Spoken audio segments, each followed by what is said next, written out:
श्री राधा कृष्णाय नमो नमः। सर्वप्रथम मैं भगवान श्री राधा कृष्ण के श्री चरण कमलों की वंदना करता हूँ।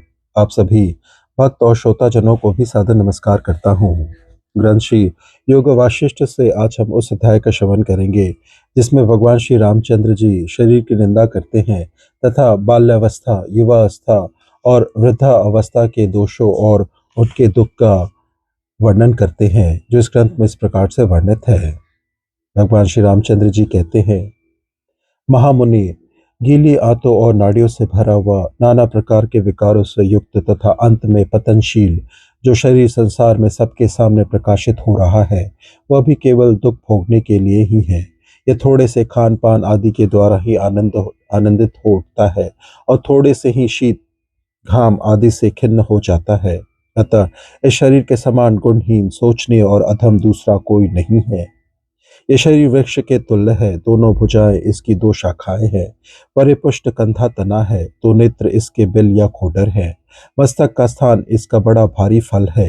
यह दांत रूपी श्रेणीबद्ध पक्षियों के बैठने के लिए स्तंभ के समान सुंदर आधार है। दोनों कान शब्द रूपी कटफोड़वा पक्षियों के प्रवेश करने के लिए खोखले हैं। हाथ और पैरों की उंगलियां इसके सुंदर पल्लव है।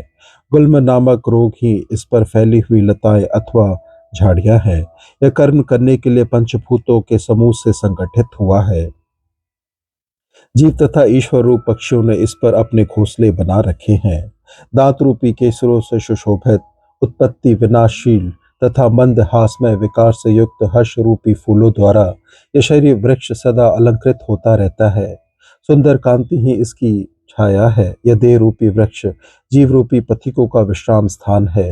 इसे किसका आत्मीय कहा जाए और किसका पराया, इसके ऊपर आस्था और अनास्था ही क्या हो सकती है।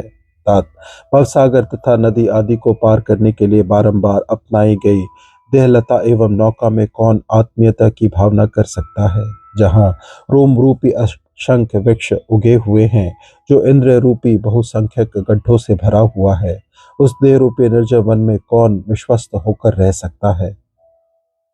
जो संसार रूपी वन में उगा और बढ़ा है, जिस पर चित्त रूपी चंचल वानर उछलता कूदता रहता है, जिसका प्रत्येक अव्यय विषय चिंत रूपी मंजरी से अलंकृत है, महान दुख रूपी गुणों के लग जाने से जिसमें सब ओर छेद या घाव हो जाते हैं, जो तृष्णा रूपनी सर्पणी का घर है, जिस पर कोप रूपी कौवे ने घोंसला बना रखा है, जिसमें मंद मुस्कान रूपी पुष्प प्रकट होते हैं और खिलते हैं, इसलिए जिसकी बड़ी शोभा होती है, शुभ और अशुभ जिसके महान फल हैं, सुंदर कंधे और बाहें जिसकी शाखाएं हैं, उंगलियों से युक्त हाथ रूपी पुष्प गुच्छों के कारण जो बड़ा सुंदर जान पड़ता है, प्राण वायु रूपी पवन के स्पंदन से जिसके संपूर्ण अव्यय रूपी पल्लव हिलते रहते हैं, जो समस्त इंद्रिय रूपी पक्षियों का आधार है, सुंदर घुटनों से युक्त शरीर का निचला भाग जिसका तना है, जो बहुत ऊंचा है, यौवन की कांति रूपी छाया से युक्त होने के कारण जो सरस प्रतीत होता है, काम रूपी पथिक जिसका सेवन करता है,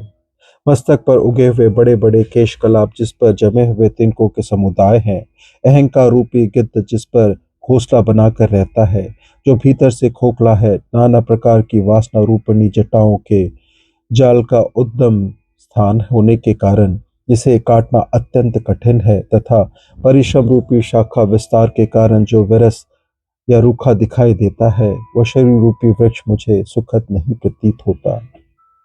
मुने, शरीर अहंकार रूपी गृहस्थ का विशाल गृह है। ये गिर कर सदा के लिए धरती पर लौट जाए अथवा चिरकाल तक स्थिर बना रहे, इससे मेरा क्या प्रयोजन है। जहाँ इंद्र रूपी पशु कातर बांध कर खड़े रहते हैं, तृष्णा रूपनी गृह स्वामिनी बारंबार डोलती फिरती तथा जिसके समस्त अवयवों को आसक्ति रूपी गेरू आदि के रंग से रंगा गया है, वह शरीर रूपी गृह मुझे अभिष्ट नहीं है। पीठ की हड्डी रूपी शहतीरों के परस्पर मिलने से जिसके भीतर खाली स्थान बहुत थोड़ा रह गया है तथा जो आंत की रस्सियों से बांधकर खड़ा किया गया है, वह देह रूपी घर मुझे प्रिय नहीं है, जिसमें सब ओर नस नाड़ी और आंतों की रस्सियां फैली हुई है, जिसे रक्त रूपी जल से बनाया गया है, गारे के द्वारा लीपा गया है तथा बुढ़ापा रूपी चूने से जिस पर सफेदी की गई है, वह देह रूपी घर मुझे अभिष्ट नहीं है। चित्त रूपी भृत्य ने नाना प्रकार की अनंत चेष्टाओं के द्वारा जिसकी स्थिति अत्यंत सुदृढ़ कर दी है तथा मिथ्या और मोह ये जो जिसके बड़े बड़े खंबे हैं, वह देह रूपी गृह मुझे प्रिय नहीं है।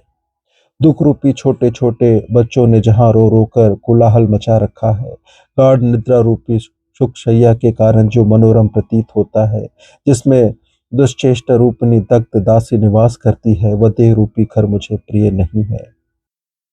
मुनीश्वर, जो मल आदि दोषों से युक्त विषय समूह रूपी बर्तनों तथा अनन्य उपकरणों से ठसाठस भरा हुआ है तथा जिसमें अज्ञान रूपी नोंगशा लगा हुआ है, वह देह रूपी के मुझे अभिष्ट नहीं है। गुल्फ रूपी आधार काष्ठ पर स्थित जो पिंडलियां हैं, वो मानो खंबे हैं, घुटना उनका मस्तिष्क है, वह भी जिसके और स्तंभ का आधार है तथा दोनों बड़ी बड़ी भुजाएं दो आड़ी लकड़ियों के समान जिसके दृढ़ता पूर्वक धारण करती है, वह देह रूपी घर मुझे इष्ट नहीं है। ब्राह्मण, जहाँ ज्ञानेंद्र रूपी झरोखों के भीतर प्रज्ञा रूपिणी गृह स्वामिनी क्रीड़ा कर रही है तथा चिंता रूपिणी पुत्रियां खेल रही है, वह देह के मुझे प्रिय नहीं है। जो सिर के केश रूपी छाजन से छाया हुआ है, कान रूपी शोभाशाली चंद्रशालाओं से सुशोभित है तथा कुछ लंबी उंगली रूप काष्ठ चित्रों से सुसज्जित है, वह शरीर रूपी गृह मुझे प्रिय नहीं है। जिसके समस्त अंग रूपी भित्तियों के समूह से रोम रूपी घने जौ के अंकुर लगे हैं, जहाँ पेट का गड्ढा कभी भरता नहीं, ऐसा देह रूपी गेह मुझे नहीं चाहिए। जिसमें नख रूपी मकड़ियों का निवास है, जहाँ भूख रूपी कृत्या निरंतर शोर मचाया करती हैं तथा जिसमें भयानक शब्द करने वाली प्राणवायु सदा चलती रहती है, ऐसे देह गेह की प्राप्ति मुझे प्रिय नहीं है। जहाँ श्वास प्रश्वास के रूप में वायु के वेग का निरंतर भीतर बाहर आना जाना लगा रहता है और जिसकी इंद्रिय रूपी खिड़कियां सदा खुली रहती है, वह देह रूपी घर मुझे कभी इष्ट नहीं है। जिसके मुख रूपी दरवाजे पर जिह्वा रूपणी वानरी सदा डटी रहती है, अतः जो भयंकर दिखाई देता है तथा जिसके दांत रूपी हड्डियों के टुकड़े स्पष्ट दृष्टिगोचर होते हैं, वह शरीर रूपी घर मुझे नहीं चाहिए। यह देह के त्वचा रूपी चूने के लेप से चिकना किया हुआ है, नाड़ी रूप यंत्रों के संचार से यह चंचल बना रहता है और मन रूपी सुंदर चूहे ने इसमें सब और बिल खोद रखे हैं, इसलिए यह मुझे प्रिय नहीं है। कुछ ही दिनों में जीर्णता को प्राप्त होकर यह शरीर रूपी पल्लव झरने के जल की बूंदों के समान बिना किसी यत्न के अपने आप गिर पड़ता है। समुद्र में उत्पन्न हुए पानी के बुलबुलों की तरह इस शरीर का बहुत शीघ्र विनाश हो जाता है। ब्राह्मण, यह शरीर मिथ्याभूत अज्ञान का विकार है और स्वप्न रूपी भ्रांतियों का भंडार है। इसका विनाश बहुत स्पष्ट दिखाई देता है, इसलिए इसमें मेरा क्षण भर के लिए भी विश्वास नहीं है। जिस पुरुष ने बिजली, शरद ऋतु के बादल और गंधर्व नगर के चिरस्थायी होने का निर्णय कर लिया है, वही इस शरीर की नित्यतर पर विश्वास कर सके। शीघ्रतापूर्वक नष्ट हो जाने में हठपूर्वक अपना उत्कर्ष जताने के लिए जो होड़ लगाकर प्रवृत्त हुए हैं, उन सतत विनाशशील पदार्थों की अपेक्षा भी जो अधिक क्षणभंगुर है, उस प्रबल दोषयुक्त शरीर की तिनके के समान उपेक्षा करके मैं सुखी हो गया हूँ। इसके पश्चात भगवान श्री रामचंद्र जी बाल्यावस्था के दोष को बताते हुए कहते हैं, मुनीश्वर, असमर्थता, आपत्तियों, तृष्णा, मूकता, बोल ना सकना, मूढ़ बुद्धिता, खिलौनों आदि की अभिलाषा, चंचलता और दीनता आदि सारे दोष बाल्यावस्था में ही प्रकट होते हैं। बाल्यावस्था में पशु पक्षियों की सी चेष्टाएं होती है। बालक सभी लोगों के द्वारा तिरस्कृत होता है। बालकों की चपल चेष्टा मृत्यु से भी बढ़कर दुख देने वाली होती है। बाल्यावस्था में अज्ञानवश जल, अग्नि और वायु से निरंतर उत्पन्न होने वाले भय के कारण पग पग पर जो दुख प्राप्त होता है, वह आपत्ति काल में भी किसको होता होगा। बालक भांति भांति की लीलाओं, दुर्विलासाओं, दुष्चेष्टाओं तथा दूषित अभिप्राय में हठात प्रवृत्त होकर बड़े भारी मोह में पड़ जाता है। बाल्यावस्था में बालक जिस किसी के भी कहने से निष्फल कार्य में प्रवृत्त हो जाते हैं, अनेक प्रकार की दुष्चेष्टाएं करते हैं तथा किसी प्रकार भी प्रतिष्ठा की प्राप्ति उनके लिए दुर्लभ है। इस तरह मनुष्य का शैशव काल केवल गुरुजनों का शासन स्वीकार करने के लिए ही होता है, सुख और शांति प्रदान करने के लिए नहीं।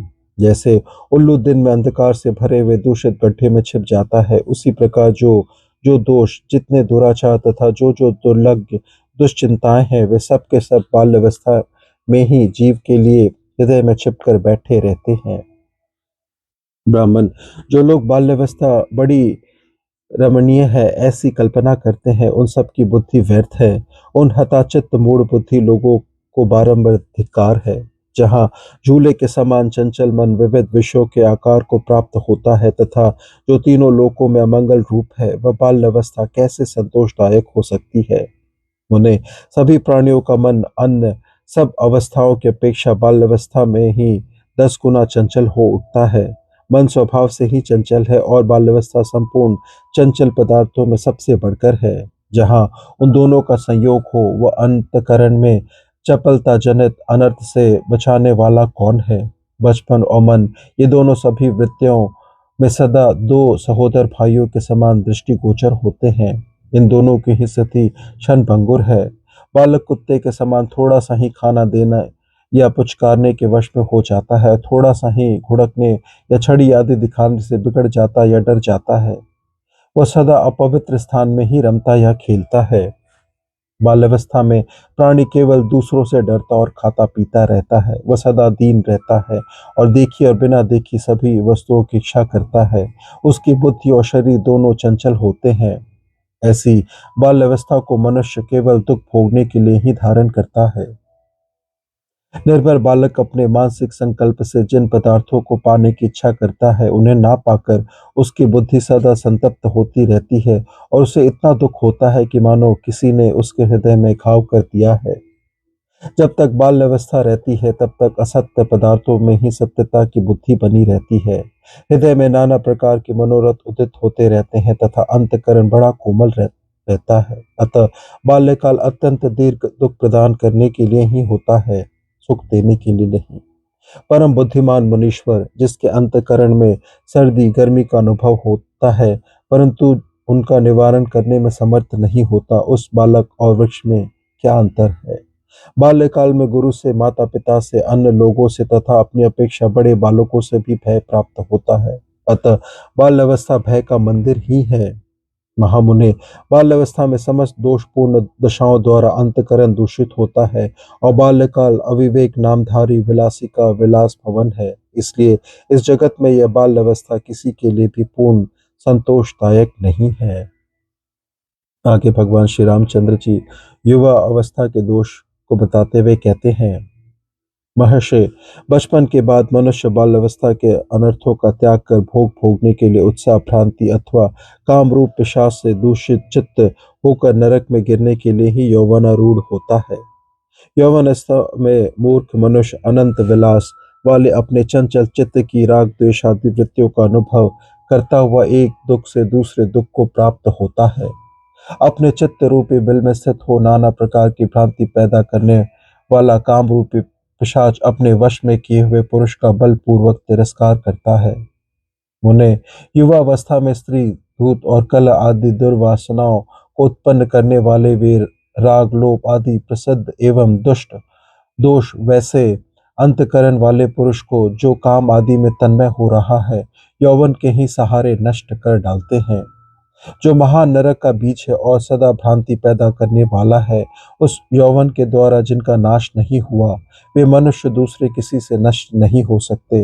श्रृंगार आदि नाना प्रकार के रसों से पूर्ण और अनेक प्रकार के आश्चर्यजनक वृत्तांतों से युक्त भीषण यौवन रूपा भूमि को जिसने पार कर लिया, वही पुरुष धीर कहलाता है। जो क्षण भर के लिए प्रकाशमान चंचल मेघों की गंभीर गर्जना से व्याप्त और बिजली की तरह चमक कर लुप्त हो जाने वाला है, वह मंगलमय यौवन मुझे अच्छा नहीं लगता। जो भोग के समय मधुर, अतएव स्वादिष्ट और अंत में दुखदायी होने के कारण तिक्त प्रतीत होता है, जिसमें दोष ही दोष भरे हैं, जो सब दोषों का आभूषण तथा मदिरा के मद विलास के समान मोहक है, वह यौवन मुझे कदापि अच्छा नहीं लगता। जो असत्य होकर भी सत्य सा प्रतीत होता है, शीघ्र ही धोखा देने वाला तथा स्वप्न अवस्था में किए गए स्त्री सहवास के समान है, वह यौवन मुझे अच्छा नहीं लगता। यह क्षण भर के लिए सुंदर प्रतीत होने वाली संपूर्ण वस्तुओं में अग्रगण्य है। सारी आयु बीत जाने पर दिखाई देने वाले गंधर्व नगर के समान है। यह सब लोगों को क्षण मात्र के लिए मनोहर प्रतीत होता है, अतः यह मुझे अच्छा नहीं लगता। यह यौवन ऊपर से तो रमणीय प्रतीत होता है, किंतु भीतर से सद्भाव शून्य है। अतः वैश्या स्त्री के समागम के समान घृणित होने के कारण मुझे रुचिकर नहीं जान पड़ता। जैसे प्रलय काल में सबको दुख देने वाले बड़े बड़े उत्पात सब ओर से उमड़ उठते हैं, उसी प्रकार युवावस्था में सबको कष्ट प्रदान करने वाले जो कोई भी आयोजन है, वे सब निकट आ जाते हैं। युवावस्था का मोह मंगलमय आचार को भुला देने वाले और बुद्धि को कुंठित कर देने वाले भ्रम का अतिशय मात्रा में उत्पादन करता है। जैसे दावाग्नि वृक्ष को जला देती है, उसी प्रकार युवावस्था में जीव प्रियतमा के वियोग जनित दुस्सह शोक अग्नि से मन ही मन जलता रहता है। जैसे अत्यंत निर्मल विस्तृत एवं पवित्र नदी भी वर्षा ऋतु में मलिन हो जाती है, उसी प्रकार परम निर्मल विशाल एवं शुद्ध बुद्धि भी युवावस्था में कलुषित हो जाती है। बहुत से उत्ताल तरंगों से युक्त भयानक नदी लांघी जा सकती है, परंतु भोग तृष्णा की चपलता से युक्त युवावस्था नहीं लांघी जा सकती। ये प्राण वल्लभा, उसके वे मोटे मोटे स्तन, वे मनोहर विलास और वह सुंदर मुख कितना मनोरम है। युवावस्था में इसी तरह की चिंताओं में मनुष्य जर्जर हो जाता है। रजोगुण और तमोगुण से पूर्ण यह विषम यौवन रूप आंधी संपूर्ण सद्गुणों की स्थिरता को नष्ट करने में दक्ष है।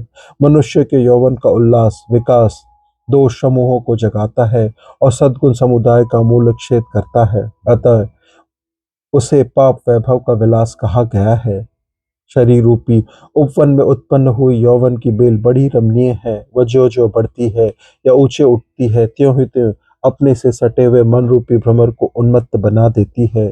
शरीर रूपी मरुभूमि में काम रूपी घाम के ताप से प्रकट हो भ्रांति रूप में प्रतीत होने वाली जो यौवन रूपणी मृग तृष्णा है, उसकी ओर दौड़ते हुए मन रूपी मृग विषयों के गड्ढे में गिर जाते हैं।